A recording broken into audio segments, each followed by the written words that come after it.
저는 한 번뿐인 우리 인생에 대해서 굉장히 저는 좀 진지한 편입니다.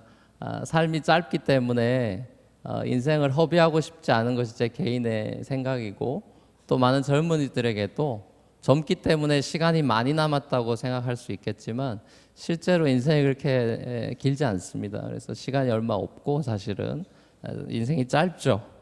그래서 저는 인생을 의미 있게 또 행복하게 살아야 된다 이렇게 생각을 합니다. 이 인생을 여러 가지로 비유하죠. 뭐 달리기로도 많이 경주로도 비유하고, 또 어떻게 비유하나요? 뭐 등산으로 산으로 올라가는 것으로 비유하기도 하고, 또 항해하는 걸로 비유하기도 하고, 어떤 뭐 그림으로 비유하기도 하고, 또 뭐 노래로 하면 사학장의 어떤 노래나 계절로 봄, 여름, 가을, 겨울 계절로 또 얘기할 수도 있고, 뭐 여러 가지, 혹은 또 드라마로 그 좀 해피엔딩 뭐 이런 드라마로 인생을 비유하기도 하는 것 같은데, 저는 그 많은 것들 가운데 이 드라마 스토리가 있는 인생, 이걸 많이 생각을 합니다. 그래서 한 사람의 그 삶을 들여다보면 정말 수많은 스토리들로 엮여 있어요. 그래서 그 어떤 할아버지들이나 많이 사신 분들의 그런 이야기들을 쭉 들으면 끝이 없는 정말 이야기들이죠. 그래서 그 한 인생 동안에 하나님과 함께 했던 특별히 그런 간증들을 들을 때면 굉장히 참 가슴이 벅차오르기도 하고 공감이 되기도 하는 그런 내용들이 많이 있는 것 같습니다. 오늘 저희들이 읽은 이 빌립보서의 한 그 인물이 나오죠. 우리가 너무나 잘 아는 사도 바울입니다. 사도 바울은 젊을 때 열정적으로 살았지만 예수님을 몰랐던 소위 말하는 BC의 시간들이 있었고, 예수님을 만나서 변화된 삶의 AD의 삶이 있는 거 우리가 너무나 잘 알죠. 그 분수령이 있었죠. 뭐 대부분 모태신앙이라든지 이런 분들은 그런 큰 분수령이 없지만 사도 바울 같은 경우는 이런 큰 분수령이 있었던 인생입니다. 오늘 본문에 이 빌립보서를 기록하고 있는 장소는 여러분 너무 잘 아실 것입니다. 그 감옥이죠. 로마 감옥에 있을 때였습니다. 로마 감옥에서 빌립보 성도들에게 편지를 쓰고 있는 것이죠. 이때 이 사도 바울의 나이가 얼마 정도 됐을 것 같아요? 이거 맞추시는 분에게 스타벅스 라떼 한 잔 이렇게 우리 양 목사님이 사주실 것입니다.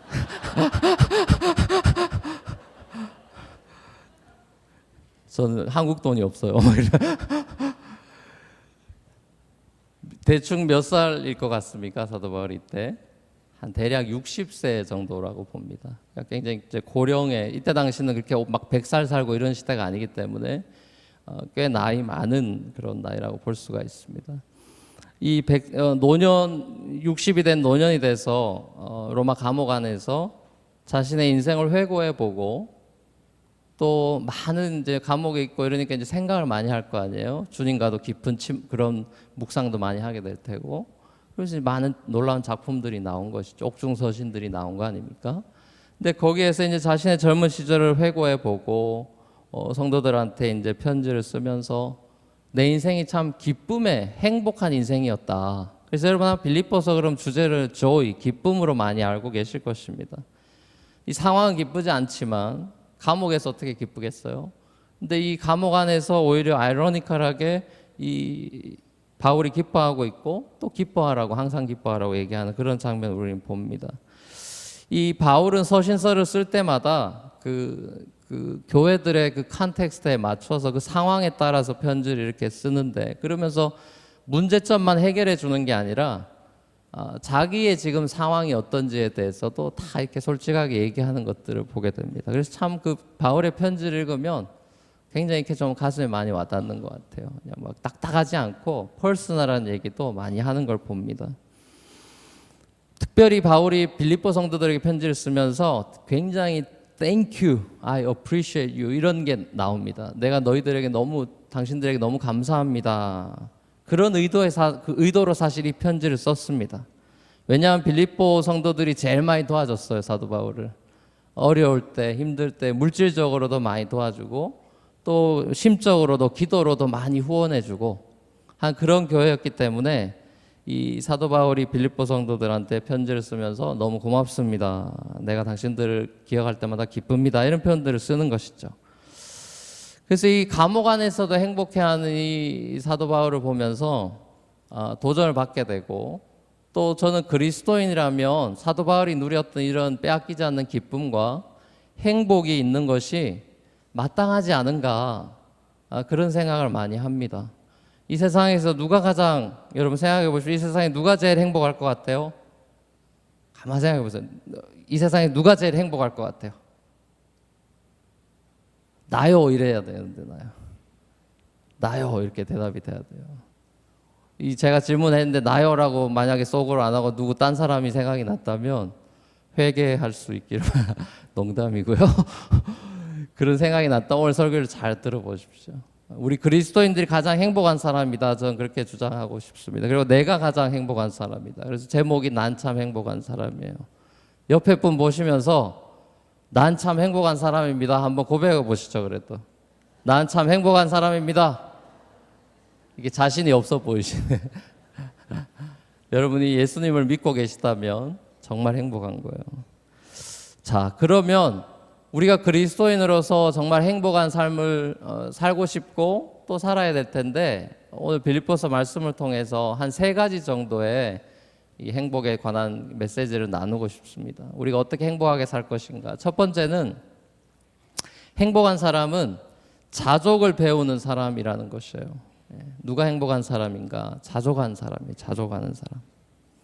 이 성경에 자족이라는 단어가 몇 번 나오는데, 이 사도 바울이 자기는 self contentment라고 하죠. 자족하는 사람입니다.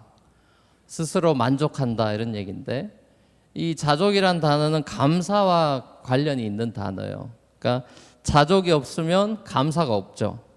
그러니까 어떤 형편에든지 내가 자족하기를 배웠다라는 얘기는 사도 바울이 데살로니가 5장 18절에서 범사에 감사하라라는 말씀과 굉장히 일맥상통하는 그런 말씀입니다. 제가 그래서 이 감사를 묵상하다가 감사 방정식이라는 걸 한번 만들어 봤어요. 그래서 감사 방정식 한번 보세요. 수학 공식처럼 만들어 봤는데, 감사는 기억 플러스 자족 플러스 신뢰.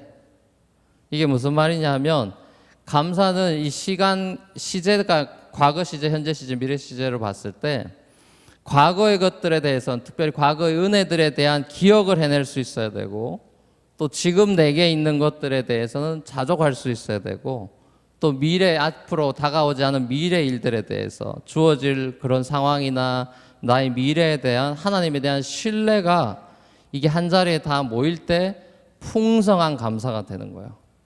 과거로 인해서 감사하는, 그것도 당연하죠. 기억하면서 거기만 머물러 있는 분도 계시고, 그래서 맨날 과거만 생각하는 사람도 있고, 또 아니면 과거는 다 잊어버리고 현재 것만 생각하는 분도 있고, 또 어떤 사람은 현재 과거 다 잊어버리고 미래만 바라보면서 뭐 불안해하거나 염려하거나 그런 분도 계실 수 있다고 생각합니다.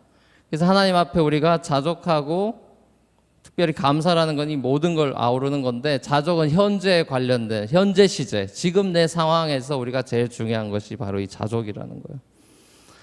여러분, 오늘날에 이 물질이 넘쳐나고 좋은 게 넘쳐나고 이 탐욕이, 소위 말하는 탐욕이 넘쳐나는 이 시대에 자족한다는 게 이게 말처럼 쉽지가 않습니다. 쉽지가 않아요. 우리가 이걸 배워야 된다. 오늘 본문에 보면 사도 바울이 자족하기를 배웠다라고 되어 있는데, 자족을 배워야 되는데요. 우리는 너무 탐욕의 시대를 살고 있기 때문에 훈련이 필요하다고 생각합니다. 몇 가지 훈련을 제가 서제스트하고 싶어요. 첫 번째 그 훈련은 시각적인 훈련이고, 두 번째 훈련은 청각적인 훈련이 필요한데, 이 시각의 훈련 3가지, 청각의 훈련 2가지만 짧게 나누려고 합니다. 어떤 시각적인 훈련을 해야 되는가? 첫 번째는 내게 없는 것이 아니라 내게 있는 것을 바라보라는 거예요. 내게 없는 것이 아니라 내게 있는 것을 바라보라. 여러분, 우리가 내게 있는 것보다 내게 없는 것을 지속적으로 집중해서 바라보기 시작할 때 우리는 자족을 잃어버립니다. 그러니까 탐욕의 안경을 끼게 되면 이 자족의 눈이 멀어버리게 되는 것이죠. 성경에 아주 유명한 인물이 있습니다. 이런 아담이에요. 아담. 전 세계를 다 가졌어요. 아담은 최초의 인간이에요. 하나님이 모든 걸 다 짓고 이거 다 네 거다 그러고 아담을 줬어요. 근데 아담의 시선은 어디로 갔죠? 내게 주어지지 않은 선악과에 갔어요. 선악과에 그 다 뭐 동산에 엄청난 실과가 있고 엄청난 풍성함이 있었는데, 이 선악과 열매 그거 계속 쳐다보다가 탐욕의 렌즈를 끼고 보암직도 하고 먹음직도 하고 그러다 죄를 범하고 망하지 않았습니까?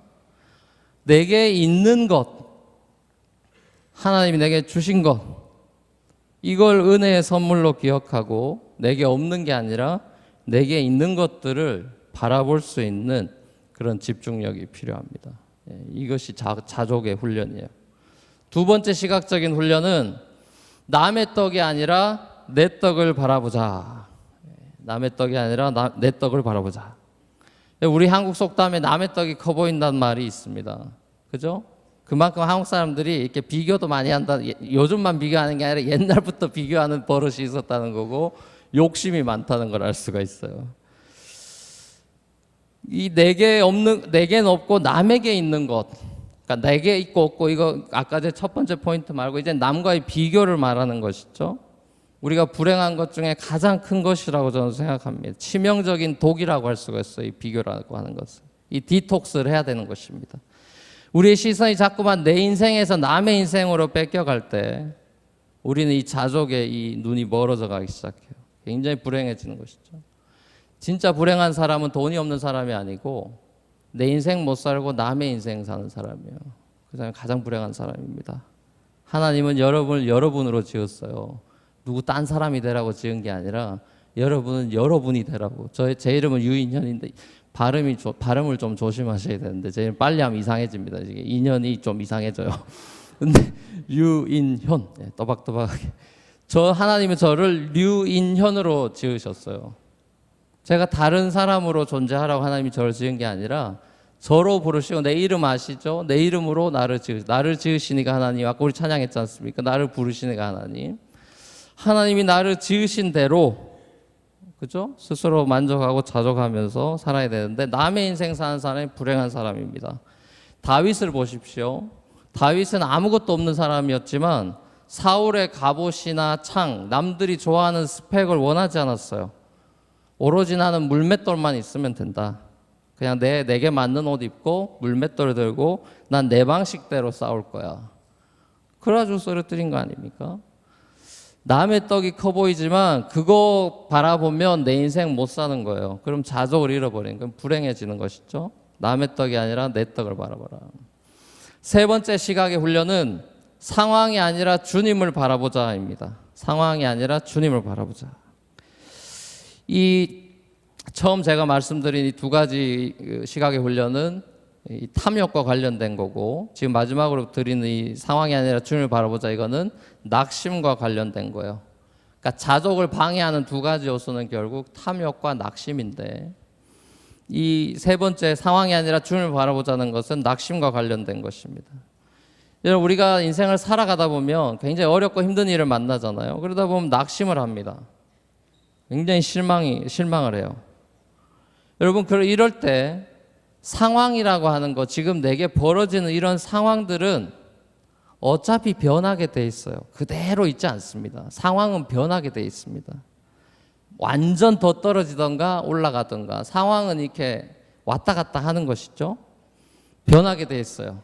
시간이 약이란 말도 있고 다 변하게 돼 있는데 변하지 않는 게 있죠. 영원한 시제 주님이 어제나 오늘이나 영원토록 변함없다. 천년이 하루 같고 하루가 천년 같다는 순간과 영원의 디퍼런스가 없는 그 예수 그리스도 주님을 소망할 때 이 모든 상황을 뛰어넘는 놀라운 힘이 생기는 것이. 그것이 결국 뭡니까? 빌립보서에서는 그거를 기도라고 이야기합니다. 기도하는 시간은 여러분 영혼으로 들어가는 시간이에요. 상황을 보고 기도하면서도 막 계속 상황 생각하고 이게 되냐 안 되냐 맨날 이러면 안 되고요. 기도할 때는 상황을 초월하는 겁니다. 영혼을 바라보는 거예요. 영혼. 내가 어떤 존재인지를 다시 깨닫는 시간이에요. 그래서 여러분 빌립보서 4장 6절 7절에 보면 그런 얘기를 하죠. 아무것도 염려하지 말고 기도하라고. 그럼 하나님의 평강이 그리스도 예수 안에서 너희 마음과 생각을 지킬 것이다. 여러분 상황이 그렇게 막 이상하게 돌아가거나 염려가 많이 되는 상황이면 감사함으로 하나님께 먼저 아뢰라고 간구하라고 이렇게 약속해 주셨는데 이 낙심이 될 때마다 상황을 계속 뚫어져라 쳐다보는 게 아니라 주님을 뚫어져라 쳐다보는 그런 시각의 훈련이 필요하다는 것이고, 두 가지 이제 청각의 훈련을 말씀드리면요. 하나님이 우리 눈도 주셨고 귀도 주셨는데 청각적인 훈련이 중요한데, 두 가지는, 첫 번째는 불평의 소리는 한 귀로 듣고 감사의 소리는 두 귀로 들으라는 것입니다. 불평의 소리는 한 귀로 듣고 한 귀로 흘리고 감사의 소리를 두 귀로 들어야 돼요. 여러분, 우리가 살아가다 보면 정말 수많은 말을 내가 하기도 하지만 듣고 살아갑니다. 그러니까 말하고 말을 듣고 살아가요. 근데 여러분, 세상의 소리는 어떤 소리가 많을까요? 뉴스, 굿뉴스가 많아요? 배드뉴스가 많아요? 우리 TV 같은 거 뉴스 보면 좋은 뉴스가 많습니까? 배드뉴스가 많습니까? 안 좋은 뉴스가 많아요. 사람이 죽었다, 전쟁이 났다, 어떻다. 굉장히 부정적인 뉴스가 많습니다. 인생살이가 쉽지 않기 때문에 그런 것이죠. 특별히 요즘 같은 불경기 때는 더 그래요. 더 이렇게 안 좋은 소리들이 많이 나옵니다. 여러분, 우리가 살아간 세상엔 이 똘똘이 스머프보다 투덜이 스머프들이 많아요. 훨씬 많습니다. 그것도. 자꾸만 내 주위에서 이런 불평, 불만의 소리들을 막 내듣는 걸 내가 자꾸 그걸 들으면 내가 그게 학습이 돼요. 그래서 나도 그거 하고 있어요. 언젠가부터. 옆에서 요즘 결혼 불경기래. 결혼이 어렵다네. 교회 가면 안 돼. 교회 가면 다 여자밖에 없어. 큰일 난다 너. 클럽 가야지. 클럽 가면 멋진 남자들이 많은데 왜 교회를 가냐. 그러면서 간사 언니들을 마음을 흔들어 놓고 30대 중반쯤 되면 이제 마음이 흔들리거든요. 내가 정말 결혼할 수 있을까? 이렇게 이제 노래가 나온단 말이에요. 장가갈 수 있을까? 이런 거 노래가 나오잖아요. 그때 그렇게 흔들어 놓는 거예요. 그 마음이 흔들리는 거예요. 또 예수 잘 믿고 신앙생활 잘 하다가 목사님만 찾아가서, 목사님 저 사역을 내려놔야 될 것 같습니다. 사역은 사실 내려놓는 게 아니죠. 하기 싫다는 거잖아요. 그걸 또 고상하게 또 내려놓는다는 표현을 쓰고 하고 싶지 않습니다 이렇게 얘기를 하면 되는데, 또 교회 용어가 이렇게 오해되는 게 많은 것 같은데. 근데 아무튼 주위에서 이런 자꾸 그런 얘기들을 귀담아 들으면, 불평의 소리들을 들으면 나도 불평 불만의 사람이 되는 거예요. 이 한 귀로 듣고 한 귀로 흘려야 돼요. 여러분, 귀담아 들으면 안 됩니다. 하나님이 주시는 음성을 귀담아 들어야죠. 그게 두 번째 표현이에요. 외부의 소리가 아니라 내면의 소리를 들으라는 겁니다. 자꾸 바깥에서 들려온 소리 들을 생각하지 말고 내 내면에 들려주시는, 말씀을 통해 들려주시는 하나님의 음성을 들어야 돼요. 오늘날에 많은 사람들이, 크리스찬이라는 사람들도 성경을 안 읽기 때문에 하나님의 음성을 못 들어요. 여러분, 일주일에 한 번 예배 이렇게 나와가지고 하나님의 음성 들었다 그래가지고 살아가면 여러분 못 이깁니다. 세상 못 이겨요. 매일 딴소리 듣는데 어떻게 이거 1시간도 안 된 30분 말씀 듣고 어떻게 여러분 하나님 뜻대로 살겠다는 겁니까? 참 대단한 사람들이에요. 그렇게 각오하신 분들이 계시다면. 매일 주님의 음성부터 들어야 됩니다. 여러분, 눈 뜨면 침대에서 스마트폰 하지 마시고, 뉴스 보면 맨날 또 안 좋은 얘기 나와 있죠. 그럼 시작부터 짜증이 이빠이 또 이런 용어 쓰면 안 되죠. 짜증이 충만한 상태로 살아가야 되는 거 아닙니까, 여러분? 예? 저 일본 사람도 아닌데 왜 이러지? 그게 안 되는 거예요. 말씀으로 시작하고 기도로 시작하고 내면의 음성, 성령님의 음성을 듣고 하나님의 말씀을 통해서 내게 주시는 평안과 위로와 축복과 격려와 또 때로는 경고의 메시지를 듣고 하루를 시작하고 살아가야 엉뚱한 짓 안 하지. 하나님의 음성을 안 들으니까 목회자도 잘못되고 다 잘못되는 거 아닙니까? 요즘에 지금 한국 사회가 그런 게 문제 아니에요. 지금 리더십들이 팡팡 쓰러지는 거 아닙니까? 사울꼴 나고 있는 거 아니에요. 자기 잘났다고 하나님의 음성 안 들리니까 그때부터 끝나는 거 아닙니까? 하나님의 임재가 떠나버리면 끝나는 거예요. 교회고 개인이고 하나님의 영광이 떠나면 끝나는 겁니다. 두려워할 줄 알아야 돼요. 외부의 소리 자꾸 듣지 말고 내면의 소리를 들으십시오. 그러면 하나님이 여러분을 복 주시고 정말 행복한 인생이 될 줄로 믿습니다. 두 번째 포인트는요. 행복한 사람들은 가난해도 잘 살 수 있어요. 행복한 사람, 그리스도인으로 행복한 사람은 돈이 별로 없고 가난하다 할지라도 잘 살 수 있습니다. 이건 제가 경험이 있기 때문에 이런 얘기를 할 수 있습니다. 전 어릴 때부터 가난했어요. 저희 아버님이 개척교회 목사님이었고 지하 상가에 물 새는 지하 상가 15평에 저희 3명 예배 드리면서 교회가 시작됐습니다. 제가 중학생 때 88년도. 이러면 또 나이가 막 계산이 되나 또 80년대 막 이렇게. 근데 아무튼 그렇게 작게 교회가 시작되고 아버님이 기도도 많이 하셨고 뭐 수고 정말 많이 하셨는데 사택은 더 가관이죠. 사택은 그 산길로 무덤 몇 개 지나가지고 산으로 들어가야 집이 있어요. 비가 내리면 왠지 자꾸 뒤를 돌아봐야 돼요. 소복 입은 아가씨가 따라올 것 같아서 그 꼴짜기로 들어가서 판잣집 비스무리하게 흙으로 진 거의 초가집이나 마찬가지예요. 번지도 없어요. 집 주소가 없어요. 그냥 지어놓은 흙집 같은 거예요. 거기가 저희 그 아버지하고 저희하고 셋이 사는, 위에는 쥐들이 돌아다니고 장난이 아닙니다. 연탄 떼고 난리 나는 거죠. 그런 허름한 집에서 살았고요. 쌀도 없고 막 아무것도 없습니다.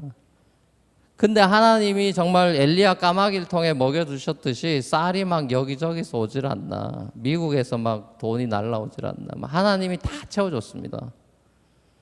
더 가관인 거는 그렇게 가난하게 지지리궁상처럼 살아도 저희 아버지랑 어머니는 가난해서 속상해 하시지 않았습니다. 매일 가정예배 드렸거든요. 학교 가기 전에 제가. 가정예배 인도하시면 뭐 찬송도 많이 하고 이렇게 하면서 기도하실 때마다 울었는데 제 어린 마음에 아이고 이런 집에 사니 울만도 하다.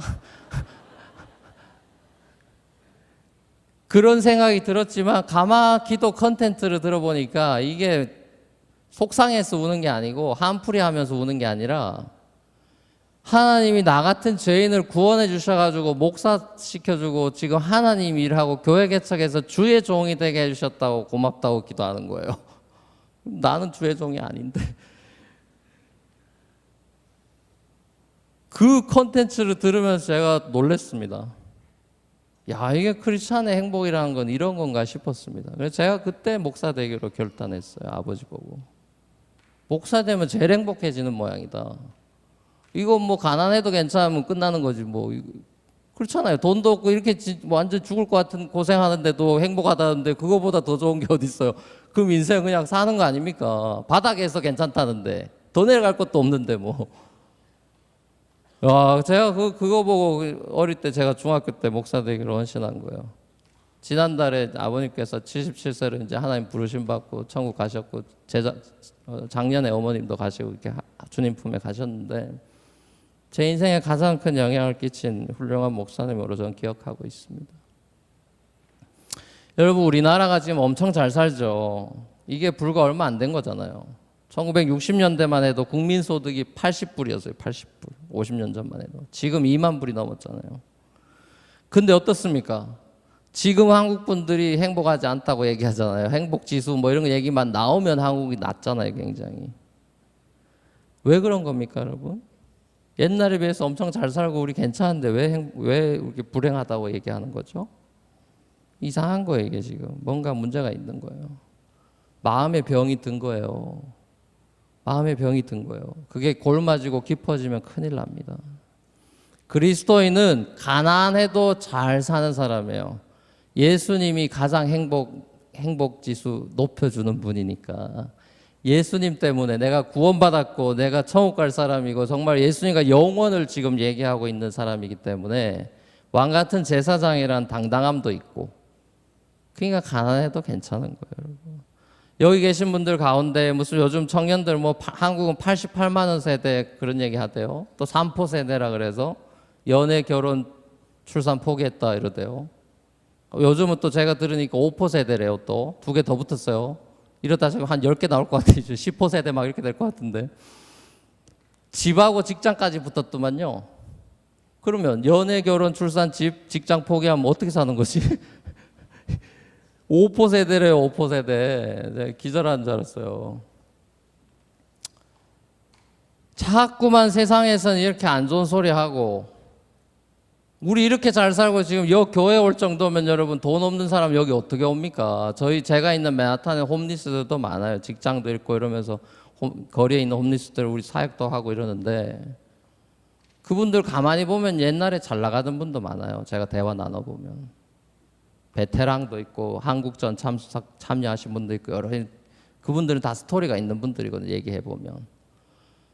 근데 왜 그러고 있냐? 살 소망이 끊어진 거예요. 살고 싶은 희망이 없는 거예요. 그냥 길거리에 그냥 나 있는 거예요. 너무 안타깝죠, 여러분? 그 불행의 자리로 가버리는 거예요. 너무 안타까워요. 교회가 그런 분들을 당연히 도와주고 이제 살 수 있는 소망을 드려야 되는데, 예수 그리스도가 소망이죠. 뭐가 소망이겠어요? 초막이나 궁궐이나 내주 예수 모신 곳이 그 어디나 하늘나라. 이것이 우리가 고백할 수 있는 놀라운 고백 아닙니까? 예수 믿기 때문에 이런 고백할 수 있는 거잖아요. 여러분들이 지금 하나님이 주신 환경 속에서, 부르심의 현장 속에서 남들이 보기에 뭐 이렇게 스펙도 별론 것 같고 뭐 별로라고 할지라도 그런 거 아무 문제 되지 않고, 예수 그리스도께서 여러분과 함께 하시면 그 어디나 하늘나라임을 믿으실 수 있기를 축복합니다. 마지막 세 번째요. 세 번째, 행복한 사람은 가난할 때만 잘 사는 게 아니라 부유해져도 잘 살아요. 여러분, 우리 지금 사실 어떻게 보면 전 세계로 놓고 보면 우리가 지금 누리고 살아가는 것은 전 세계 지도 펼치면 1%입니다. 1%. 저와 여러분들이 지금 누리고 있는 것은 1%예요. 전 세계 지도 펼쳐놓고 보면. 나머지 99보다 우리는 엄청나게 상대평가를 한다면, 비교하면 안 되지만 상대평가를 한다면 우리 1%에 드는 사람들입니다. 우리 괜찮게 사는 사람들이에요. 쉽게 말 아프리카나 다른 지역들에 비하면 괜찮게, 북한 뭐 멀리 볼 것도 없죠. 위에 북한, 우리가 만약에 북한 태어났다 그러면 어떡하겠어요. 그건 지금 비교도 안 되는 건데. 근데 아무튼 우리가 하나님이 주신 많은 풍요로운 것을 가지고도 충분히 그리스도인으로서 잘 살 수 있습니다. 성경엔 부자들도 많아요. 아브라함도 그렇고 뭐 이런 사람들 보면 부유했지만 믿음을 잘 지켰어요.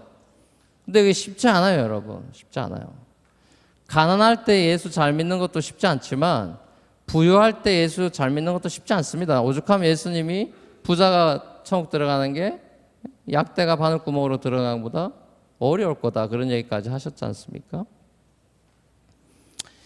우리가 뭔가 많이 가지고 예수 믿고 이제 축복받아가지고 소위 말하는 광야 세대에서 이제 가나안 들어가서 엄청난 축복을 받았을 때, 신명기에 보면 하나님이 모세한테 얘기하죠. 너희 그 가나안 들어가면 배부르고 이놈들 난리 날 텐데 내가 축복해줘서 거기 넣었을 때 조심해라, 이렇게 나옵니다. 조심해라. 그때 조심해서 교만해지지 말고 감사하면서 잘 살아라, 이런 얘기가 나오는데, 우리가 하나님이 우리를 높여주실 때 우리는 자동적으로 교만해지는 사람들, 우리 죄의 본성이 있기 때문에, 죄의 본성은 교만이기 때문에, 하나님과 같이 되려는 마음이기 때문에 높아집니다. 우리가 돈이 많은 사람일수록 더 돈 욕심이 많아요. 더 돈 쓰는 거에도 인색해지는 경우도 많고, 그러다 보면 여러분 영적으로 게을러지기 십상입니다. 저희 청년들도 봐도 뭐 이렇게 열심히 하는 것 같다가 뭐 취직이나 결혼 문제 두고는 막 40일 작정기도 새벽에 막 얘가 안 나타나던 애가 막 새벽에 나타나가지고 막 기도하고, 얘가 또 왜 이러나, 하나님도 지금 무서워하시겠다. 얘 또 왜 이러지? 막 뭘 달라는 건가 도대체. 막 그렇게 해가지고 이제 또 하나님 은혜로 정말 됐어요. 무슨 직장도 구하고 무슨 결혼도 하고 비자도 저희는 이제 비자가 제일 큰 문제는 비자도 받고 뭐 이렇게 됐는데, 그러고부터 이제 언제 그랬냐는 듯이 새벽에 내가 왜 일어났냐, 졸려 죽겠는데 이러면서 안 나오고, 신앙생활이 또 흐트러져요. 교만해진 거죠. 은혜를 까먹은 거예요. 하나님이 우리에게 많은 걸 주실 때 다른 시험이 찾아오는 게 아니고, 가난하면 원망의 시험하고 뭐 그런 게 오지만 부유해지면 교만의 시험이 오는 겁니다. 그래서 여러분들이 풍부에 처하는 비결을 배워야 돼요. 사도 바울도 많은 물질의 후원을 받고 사역이 어려울 때도 있었지만 물질을 후원을 많이 받아서 넉넉하게 사역을 할 때도 있고 이 업앤다운이 있었다고 이야기합니다. 우리 인생도 마찬가지죠. 하나님께서 여러분들을 축복하실 거예요. 하나님이 특별한 게 아니라면 여러분들에게 풍성하게 채워주실 겁니다. 왜냐하면 하나님의 일을 위해서. 그러니까 축복이라는 거는 내가 축적해 놓는 복이 아니라 출복이에요. 출복. 복을 흘려보내는. 출복하라고 축복을 주십니다. 하나님 우리를 여러 가지로 축복하실 거예요. 건강도 주시고 뭐 다 주실 겁니다. 그건 다 쓰라고 주시는 건데 우리가 그걸 잊어버리고 사명을 잊어버리고 그냥 나 만족을 위해서 그냥 그러고 있어버리면 이 물이 사해바다처럼 물이 고이면 이게 썩어버리듯이 하나님의 복이 고이면 독이 돼요. 독. 복이 아니라 그건 독이 되는 겁니다. 그 흘려보내야 돼요. 근데 이 제가 말씀드린 이 자족하는 거랑 이 가난해도 잘 사는 것 또 부유해도 잘 사는 이 세 가지가 참 쉽지가 않은데 이거를 가능하게 하는 딱 한 구절이 오늘 본문에 나와요. 매직 버스가 나와요. 그게 우리가 너무나 잘 아는 13절 말씀입니다. 어떻게 이걸 할 수 있는가? 어떻게 우리가 자족할 수 있고 가난해도 잘 살고 부유해도 잘 살 수 있는 행복한 삶을 정말 충만하게 누릴 수 있는가? 13절에 나오죠. 우리가 여러분 요절 말씀으로도 많이 외우는 말씀이죠. 내게 능력 주시는 자에서 내가 모든 것을 할 수 있느니라. 여러분이 할 수 없어요.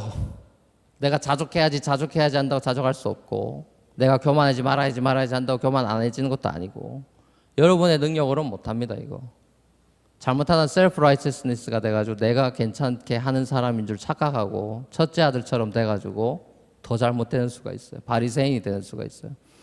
내게 능력 주시는 자 안에서 내가 모든 걸 할게. 우린 내가 모든 걸 할 수 있다. 이것만 이게 자신감 막 이런 벌스로 착각하는데 더 중요한 말씀은 내게 능력 주시는 자 안에서 여기에 코테이션 마크를 쳐야 돼요. 내게 능력 주시는 자 안에서.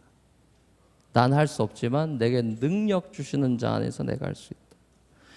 여러분에게 능력 주시는 예수 그리스도 그분 안에 있을 때 자족할 수 있고 가난하게 살아도 행복할 수 있고 부유하게 살아도 넘어지지 않을 수 있습니다. 모든 것 그야말로 모든 것 자족하면서 비천에 처하는 법과 부유에 처하는 일체의 비결을 배우면서 행복하게 살아갈 수 있는 것 나의 능력이 아니라 His strength 그분의 능력이라는 걸 믿으셔야 돼요.